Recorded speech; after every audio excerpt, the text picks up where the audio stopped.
দেখবো আলম যে কথাগুলো করছে অভিযোগগুলো মিথ্যা ইদুল হয়।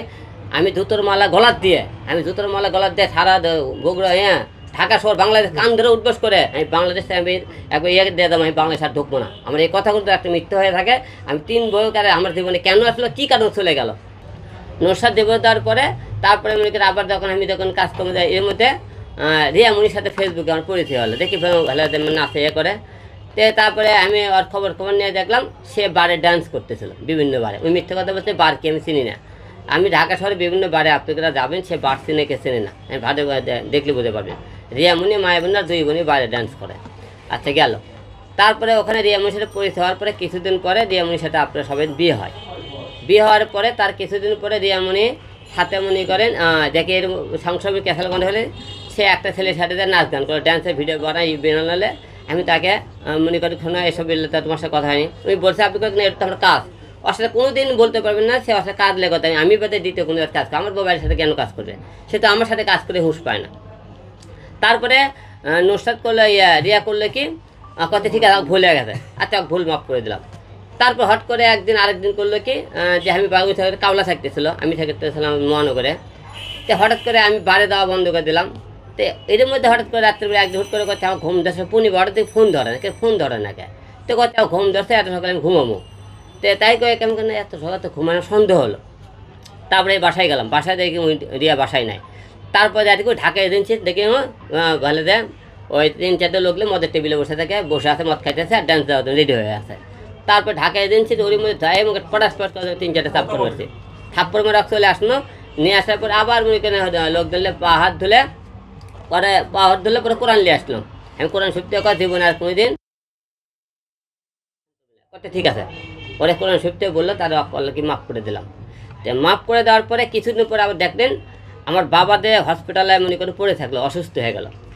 একটা মেয়ে মনে করি বাবা তার বউ স্বামীর কাছে সবথেকে মূল্যবান জিনিস। তারপরে মনে করেন আমি আমার একটা ছোটো মেয়ে 13 বছর বয়স, আমি মেয়েকে নিয়ে আসলাম কি হলে ঢাকা আপনি নিউরোথেন হসপিটালে আসলাম। এর মধ্যে আপনি উনি বলছে আপনি করে কিন্তু যে আপনি হিরো আমি কিন্তু তার বাবার সেবা করছি। আমি বাবাকে যেদিন ঢাকায় নিয়ে আসবো সেই দিন রাতের বেলা মনে করেন রিয়া একদিন আগে চলে আসে যে হসপিটাল বাবার সাথে বাবা আমি হলে ঢাকায় গেছি আপনি হলে ভালো থাকেন। সেই দিন কিন্তু ভিডিও গেছে আব্বার সাথে কিন্তু দেখা করে আসছিল, কিন্তু বগুড়োতে কিন্তু আসছে। এখানে আসার পরে সে আমাকে দীর্ঘ 32 দিন আমি যখন ঢাকা মনে করেন নিউরোথেন হসপিটালে থাকি, সে 1 দিন না 2 দিন এমনি গেছে যাই ঘুরে আসে, বেশিক্ষণ থাকেনি চলে আসে। এবং আমার বাবা মনে করি 10 দিন আইসিতে যখন ছিল থাকার পরে সেই 1 দিনও যায়নি। না দেয় করলে কি দেখে আমি দেখতেছি যে বিভিন্ন জায়গার থেকে মিউজিক ভিডিও বানাইতেছে, কিন্তু বাবা যেদিন মারা যায় সেদিন মনে করেন মিউজিক ভিডিও বানায়। সবচেয়ে আরেকটা দুঃখের বিষয় দেখেন, যেদিন আমার বাবা মারা গেল তার বোন মায়ামণি রাত বাজে 12:30 আমার বাবার লাশ আমি পুলিশ করে বগুড়ে নিয়ে যাইতেছি। ওর ভাই আর উনি দেখি লাইভে এসে গান করতেছে ইউটিউব চ্যানেলে, বলছে আমার বোন এখন মায়ামণি গান করবে। আর ভাই বলতেছে দেখি একটু বেশি মায়ামণি গান করছে। কত বড় মনে করেন নিম্নমানের লোক। আমার বাবা হসপিটালে সে মনে করেন গেল না। আমার বাবা দিন মারা যায় সে ওর ভাইয়ের দিয়ে ফোন করাইছে, ওর ভাই মনে করে দিয়ে আমার কথা আমার ভাই দেয় টাকা থেকে নিয়ে বগুড়া থেকে নিয়ে, ওর ভাই হলে দেয় আমার গাড়ির ড্রাইভার। আমি আমার আত্মীয়র মধ্যে ওকে ধর্ম না তাহলে কারণ সে ড্রাইভার হিসেবে আমাকে ফোন দিয়েছে, যেদিন মারা গেছে সেই দিনও রিয়ামণি ফোন দেয়নি আমাকে, যে আমাকে ওর ভাই ফোন দিয়ে করছে যে আলম ভাই তাই বলে মারা গেছে। আমি কোনো আমি কোনো তাহলে আসতে আমি তোরা তুলে একদিন আমার সামনে আসে তোকে সব করে জবা করে আসবো। একটা লোক আমার বাসে থাকতে তোরা আমার সামনে আসিস না। তাও দেখেন আমি এই কথা ওর ভাইকে বললাম। তো তারপরে রিয়ামণিকে না ফোন দিল না, রিয়ামণির বোন আমাকে ফোন দিল না।